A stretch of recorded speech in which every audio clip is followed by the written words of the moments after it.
Greetings, everyone, and welcome to the Chafing Armor Podcast, where we scratch your itch for fantasy roleplay.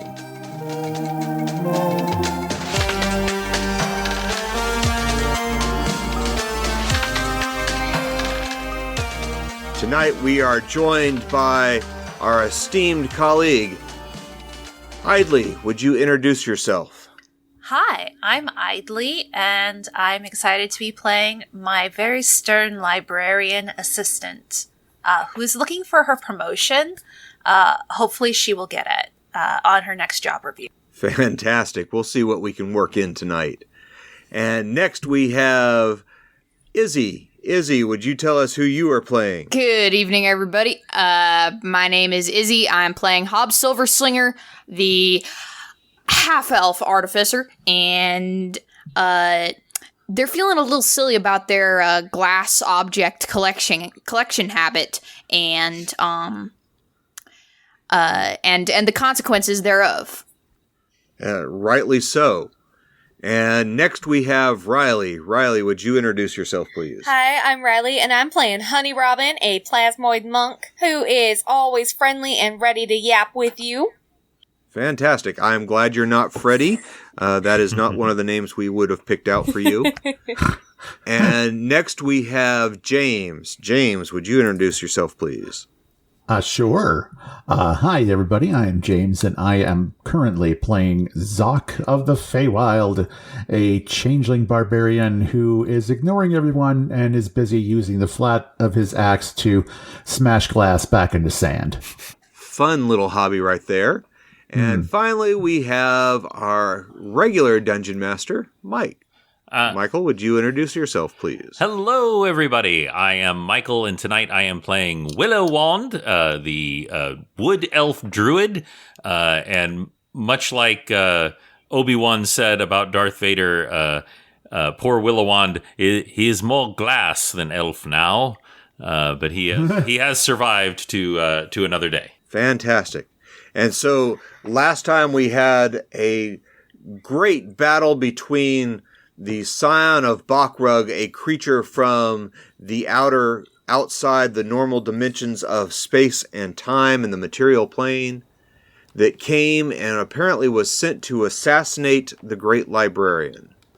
The Great Librarian is one of the 9 dragons to rule over the Dragon Realm, named Slavine Lyris, is a great brass dragon that has been here for thousands of years, collecting information and building this library, the city of Duzamont. So we are coming right in at the end of what looked like an assassination attempt.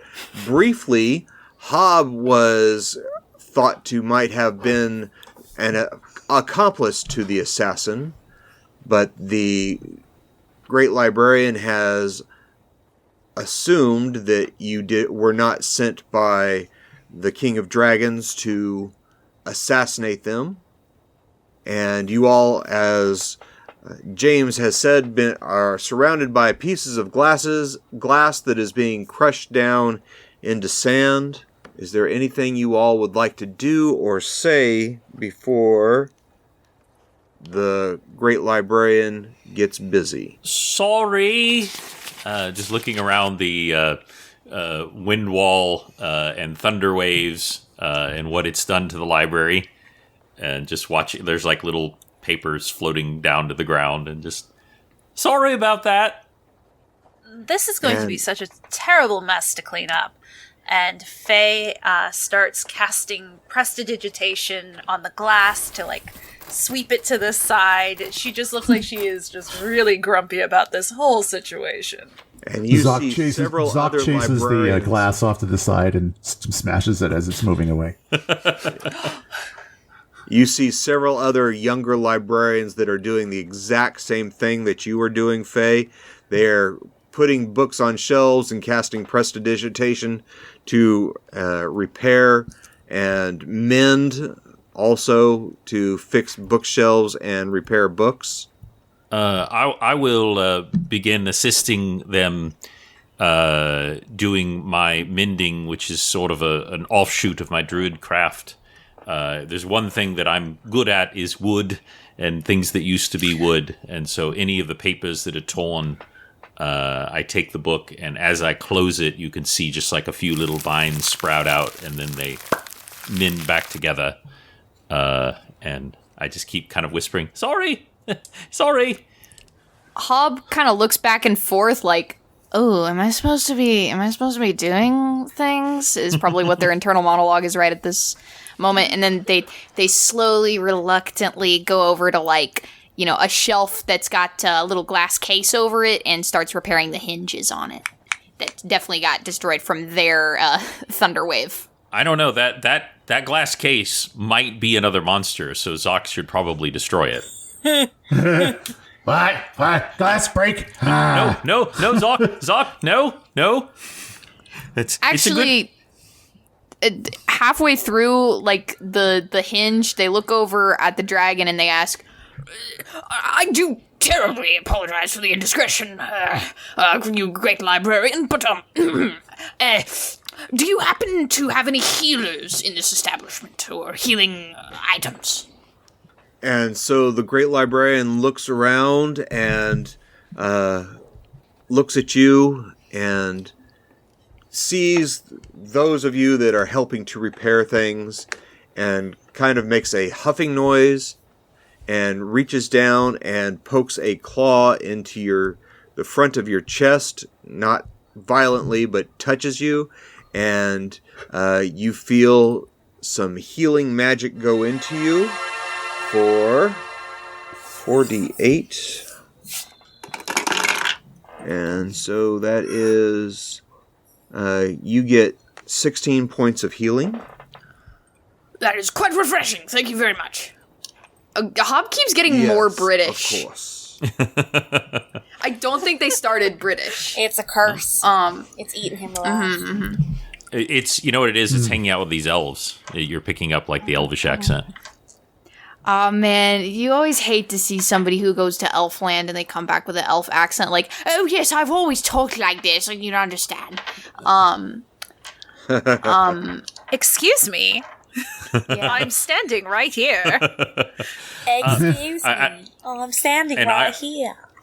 Oh, wow. And I will turn to Farron and address her in Elvish, and you realize that I have the equivalent of like a Cockney accent.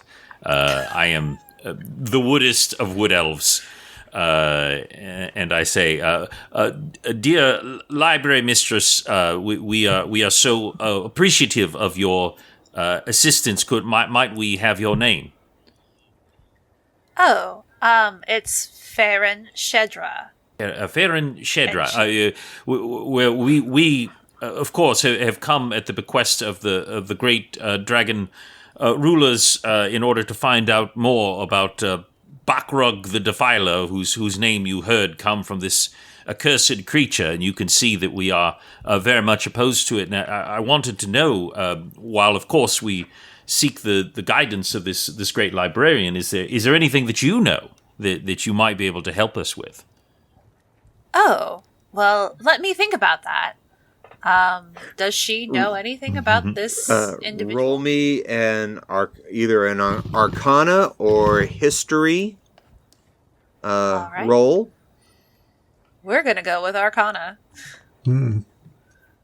Oh, that is a natural 20 plus 10 for 30. Oh, damn. Dang. What don't I know about him? Okay.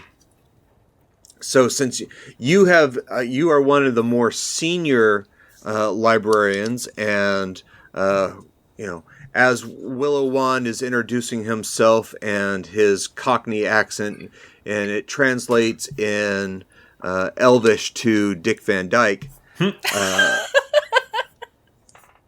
you hear him asking about Bakrug, and you have been in charge of several of the more exclusive sections of the library. and you have heard of this Bakrug and a number of creatures from the outer planes, such as one creature that has the head of a giant, like squid, and wings, elder creatures that are trying to eat at the foundations of the very reality that you exist in. And so you know that something has happened within the material plane that has weakened the boundaries between the outer immaterial planes and the inner material planes. And Bakrug has been blocked from coming in for thousands of generations. And something must have happened on the material plane in recent memory to allow it to weaken the reality and come in and corrupt everything that it touches. Well, what I do know is that Bakrug is not supposed to be amongst our plane. Fair to speak, there's supposed to be boundaries between the outer realms and the material plane. Truly, there must be something happening in the material plane that would cause a thinning of the veils between worlds. Have you heard of anything that has happened like that?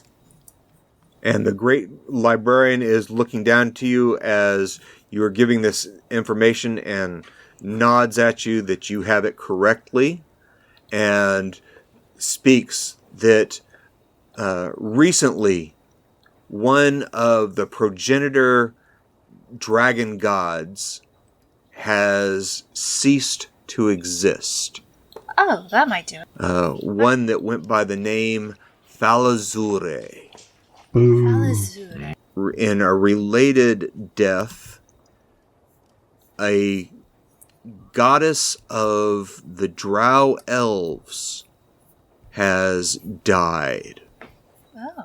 And so some spider queen or something has come to an end, and it also added to the weakness of the division between dimensions. Oh.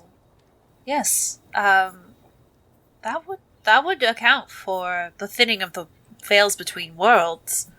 And so give me an Arcana check again. It's going to be a 12. Okay. A 12, you realize, with the weakening of the divisions between the material planes, things that want in from places that are normally kept separate will be coming through in increasing numbers as long as there is this imbalance. And Xok comes over and starts paying attention to this. So there's probably something already on this plane, since there has been so much of an incursion already that is causing things to happen, and most likely began with the destruction of the City of Ruins, one of the 10 dragon cities, now the 9 dragon cities. And there's probably something going on at the City of Ruins that needs to be investigated. Huh. Well, your next heading, by my calculations and my recall, should be the City of Ruins. We did do a quick sojourn there, and we quickly sojourned away because it was very dangerous. But clearly, our mission is not complete, and this is very disturbing, to say the very least. That the very fabric of reality, but that would explain. I mean, Honey Robin, you're not from this plane, and certainly Xok, nor you, correct? I fall through hole. Yes, and that is generally what I do, is help those from the Feywild who come unbidden. But normally they's cute little creatures and not, terrifying barbarians so much. Aw, Xok, you don't think you're cute. I'm cute. I'm cute. Very cute. And Sock makes his face into like a cute little like puppy face. Aw, see? How could you Big say sad no? eyes and Yeah. even the great librarian looks down and kind of smiles at your cute little face. And at that moment, you hear the flapping of wings as one of the paper dragon messengers comes flying in the entrance of the great library. And you see, Idly, you see what looks like a dragon, an origami dragon folded out of a giant piece of paper. It's about the size of a very large dog or a small pony. And it has writing all over its body and wings and head and claws and torso. But it looks like it is made out of folded and turned paper. Ooh. And it comes in and lands right on the desk in front of the great librarian and you all. The great librarian says, "Ah, a message from up north. A message from the city of dwarves, from the mining city."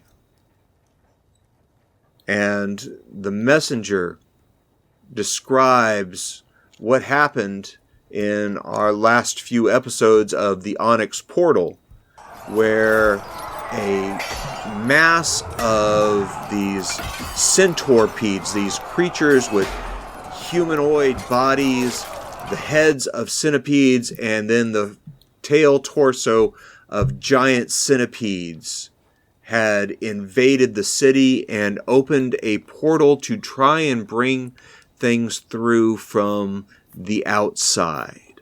So now you all have some information. Is there anything else that you would like to ask? Something that I understand better than many, being a druid, is balance. And clearly what's happened here is that there's an imbalance that is causing, or I should say allowing these things to happen. And we can keep bonking glass monsters on the head or fighting centaur peds till we're blue in the face or till we're full of glass, and I'll pick out another piece of glass. But until we restore that balance, this is going to keep happening.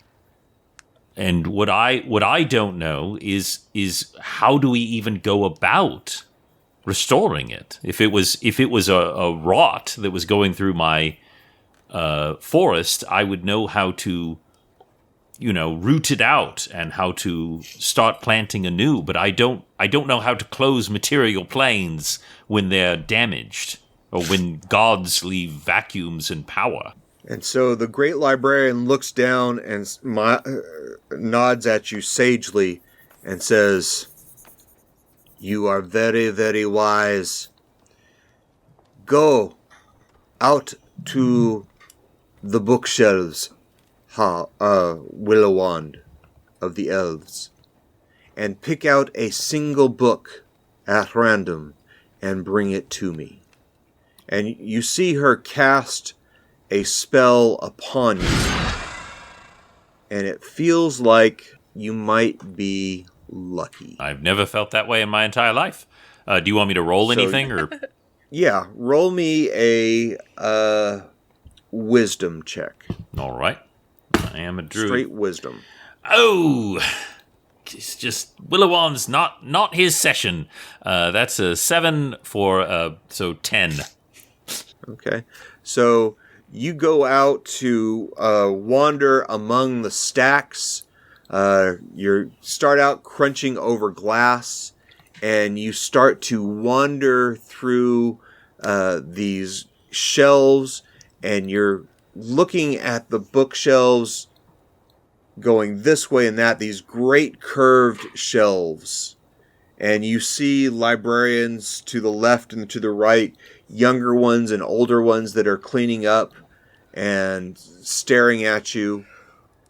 So you're just kind of wandering. Roll me a D12. All right. See if I can find my D12 first of all. Where are you? There you are. Good Lord. Do I not have a D12? This is why you have to have multiple sets, Michael. Multiple sets. Oh no! I am missing my D12. It must have fallen at some point. Do you want me to roll 2d6? Michael. I think you can just Google 1d12 and it will roll a d12 Oh, for you. that is also true. I do have D&D Beyond open. Or even just Google, I think. Yes. This is an amazing way to bring the recording to a halt. That's okay. You're pretty much lost in the stacks, and so we're going to see how long you're lost in the stacks. Oh, God. Yeah, you're right. 8. 8. So you start wandering. Time is going by. The luck that you felt for a moment, it seems to not be really guiding you. And you have walked away from whatever was attracting you, and you just kind of wandering among all these bookshelves. And so you are gone for the better part of an hour. Oh my goodness! About 40 minutes. You're gone. The books ate him. Books, we should fight books. We should fight books. Can Faye go try and find him after like 20 minutes? Please roll me a d20, and if you roll above a 10, you'll cut the time in half. And if you don't mind, I would like to break the action for just a second because I need for people to hear more about what you do, Idly, because the number of Dungeons and Dragons and nerdy things you do are incredible. But and we can go over so many of them, but I would love for people to hear about Dressed to Quest. Please tell us about that. So that is a wonderful project that I've been working on with some friends who I also met through social media. It is a cosplay D&D live stream. We are now on Tabletop Misfits, which is our new permanent home, and it's absolutely fantastic. We are currently playing in the Rime of the Frost Maiden in Icewind Dale, and I am playing everybody's favorite barmaid turned druid turned paladin, Erwina Dwin. And I absolutely love the adventure that we've been on, and I hope more people would love to come and experience our beautiful story. Oh, that is wonderful. And we will have the links to that in the show notes, but just if you can tell people, how do they find Dressed to Quest? You're going to want to go on Twitch or the Purple app, because we can't call things other things sometimes on social media. So you're going to go onto Twitch and you're going to look up Tabletop Misfits, and it's going to be every other Monday, and I cannot wait for you guys to join in on our adventure. That sounds like an absolute blast. And one of the first things that I'm putting up on Chafing Armor as far as advice for dungeon mastering is how to use a barmaid in your campaign. So I love this barmaid turned paladin is an amazing background, and I can't wait for people to hear it. She literally started out with a serving spoon and a makeshift shield made out of a serving tray. It is that a mood. Chef kiss, amazing. Well, thank you so much, Idly, and now let's get back to the action. Okay, and perfect. All right, and that way, that was Idly. Really, that does sound great, by the way, and thank you so much, James, for the suggestion, because that way poor Dare doesn't have to stop the narrative to do that. I'll just insert that where it makes sense. Plus, I got to show off that I know the term donuts. Ah, yes, fancy. Don't let me. I'll start with diegetic versus non-diegetic music just to justify my radio degree. All right, Dare, we are ready.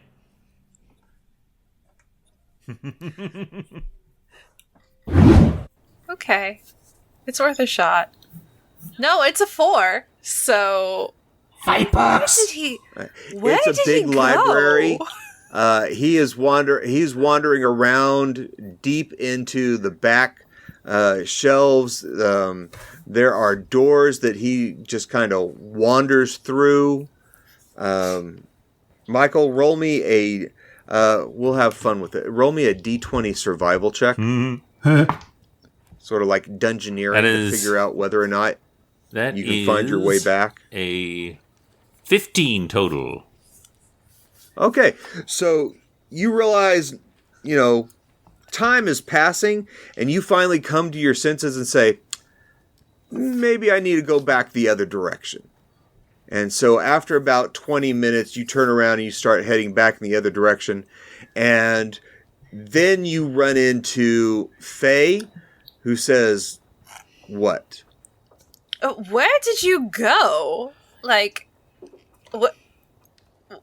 What? Do you know there's like a whole section on how to plant trees?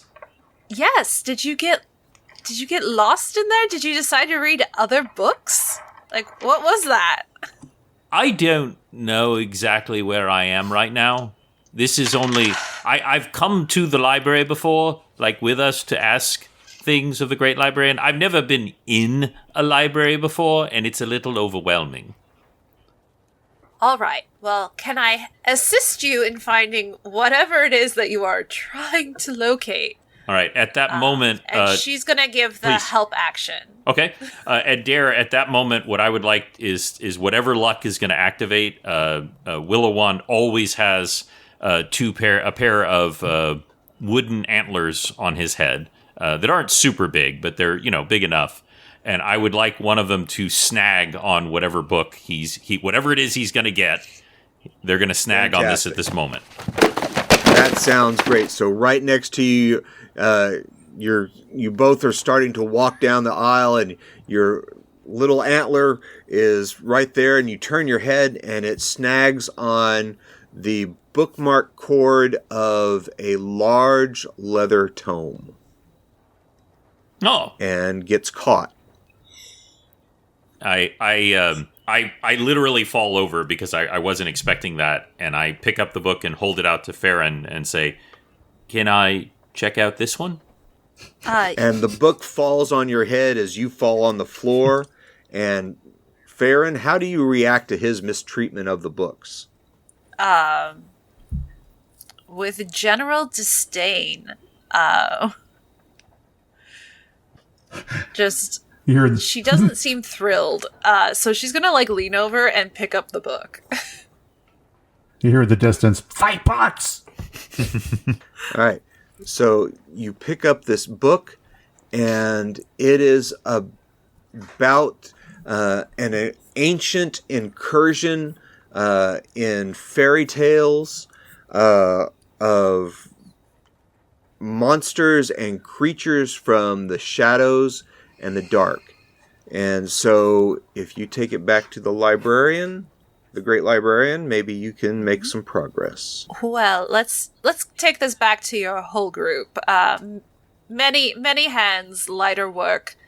Maybe more minds too will help. Let's go. I don't think we have many of those in our group. And fortunately with Farron there, Faye leads you back, and it only takes you a good 5 or 10 minutes to walk all the way back to where to the center of the Great Library. And most of the glass has been swept up. There's still some sand around where Xok has been crushing things with the butt end of his weapons, grinding it into dust. All right. And so you have this book, this large tome that you can lay upon the desk in front of the Great Librarian. Here you go. I don't mean to, but I kind of plop it a little too hard, way harder than you should an old book, and it kind of flops open. Good. Fight, book, fight. The great librarian cranes their head down and adjusts their spectacles and waves their hand, and the book levitates up in front of the great librarian on the page that you set it. And you find about the great librarian tells you, well, here, much similar to what happened at the Dwarven City, at the City of Mines, that the portal must be destroyed. So there must be another portal that you have to destroy to end this creature's control of bringing things into this world. All right. Anybody want to give me an intelligence check? Yeah. Not me. Definitely not Xok. Why not? This is I mean, what for the shot. I'm a wizard. 10. 12. Wait, that's Hob has so been you got- tuned out because there hasn't been any, focus on financial compensation, but they hear something about somebody needing to think about things. Let's see. Oh, no, they're not going to be any help. I was like, oh, my intelligence modifier, it's so high. No, that's a 7. So they start going on and on about something, and it's completely wrong. Most likely, Faye and Honey Robin, you both are standing there chatting together about all the knowledge that Faye had, and you realize that the City of Ruins is probably where this all started and where it all needs to end and where you all need to go next. That this Bach rug may have a base there.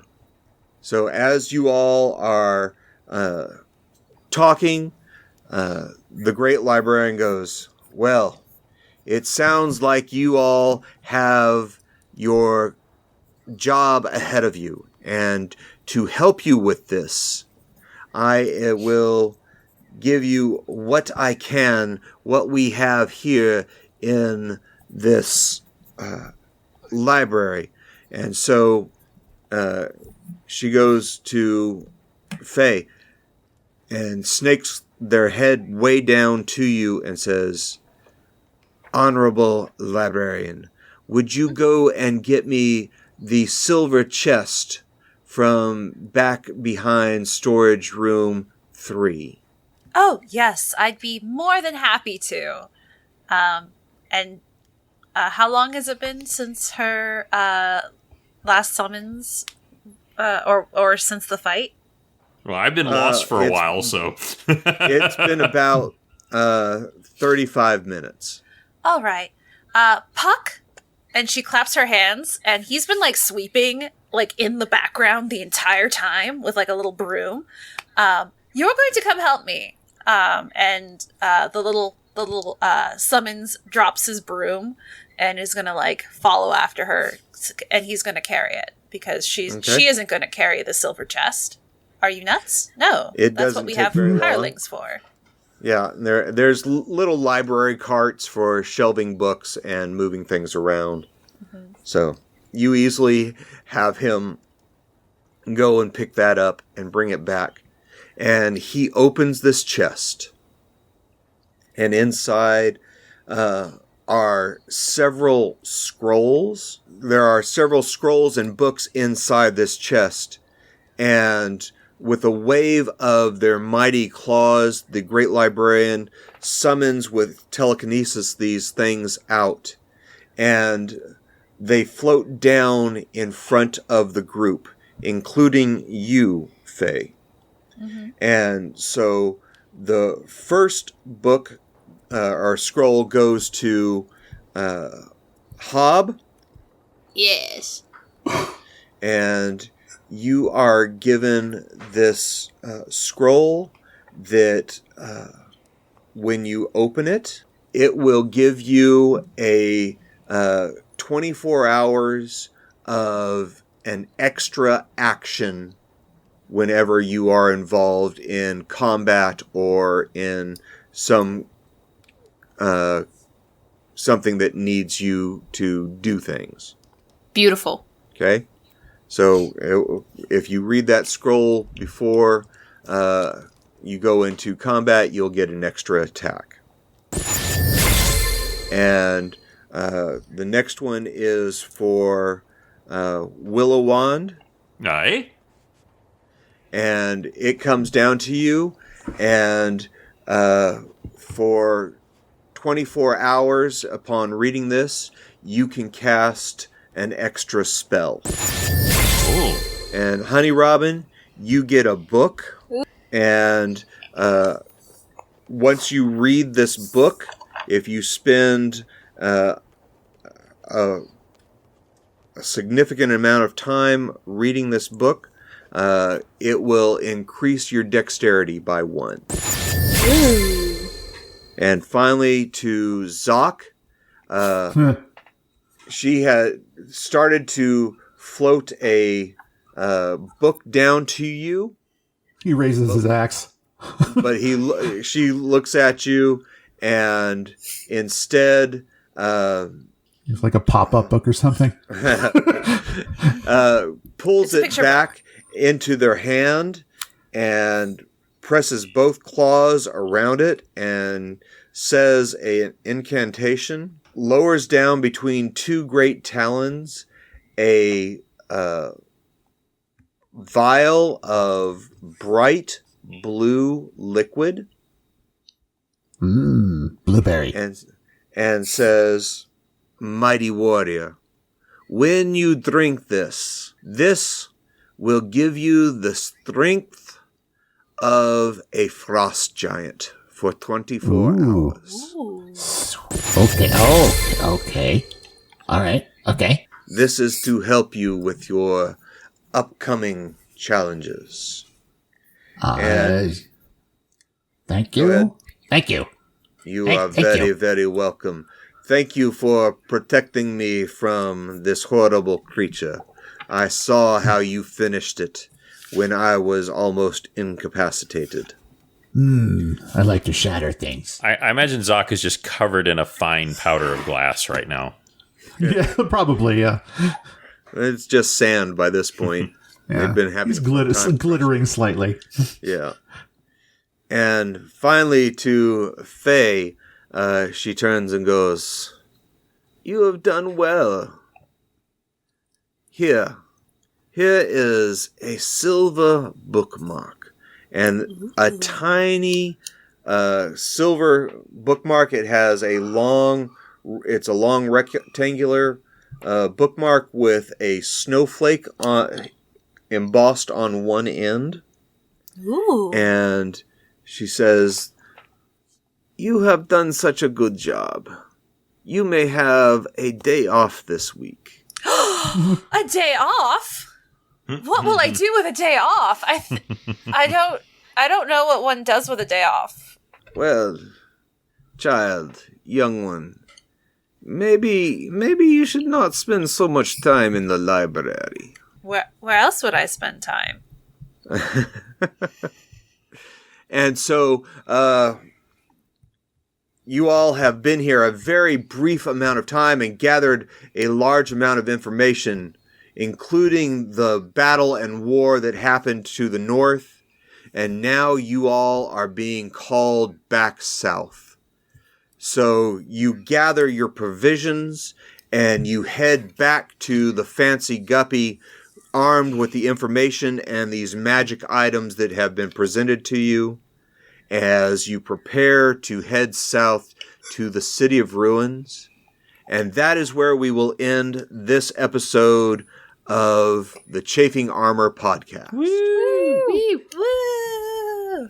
Thank you all for joining us. Michael, would you tell everybody where they can continue to find us and get a whole bunch of extra stuff from us? We sure would love to give you all these extra goodies and gadgets and gizmos galore. And all you need to do, my friends, is go to patreon.com/chafingarmor. There's a free tier where you can check things out, or if you want to support us with throwing a few bucks to help us support it so we don't have to bring back that dark god Casper. My god, we don't want him back again. But you just go to Chafing Armor on Patreon, check us out, and we've got lots of extra goodies there just for you. Fantastic. And indeed, if you'll throw us some stars and some great ratings on the podcatchers that you use, that would help out greatly so that we can continue to bring you all this extra material and the great adventures that our players have had.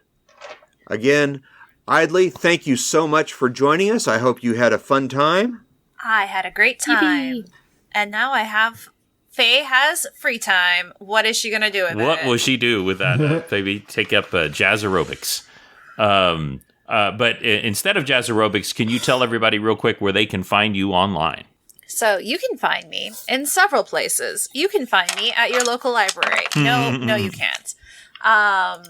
Where you can find me, though, is on TikTok and Instagram at wild.hearts. That's my main handle, and I also have a Threads. Wonderful, and those will be in the show notes, but we sure appreciate you coming on and playing with us today. Thank you so much. We look forward to exploring your cosplay and all the voice acting and everything that you do and the chainmail that you make and everything else. So we'll see you on the interwebs, and everybody, we hope you have a great night and that we scratch the itch that you have for role-playing adventures. Good night. Good night.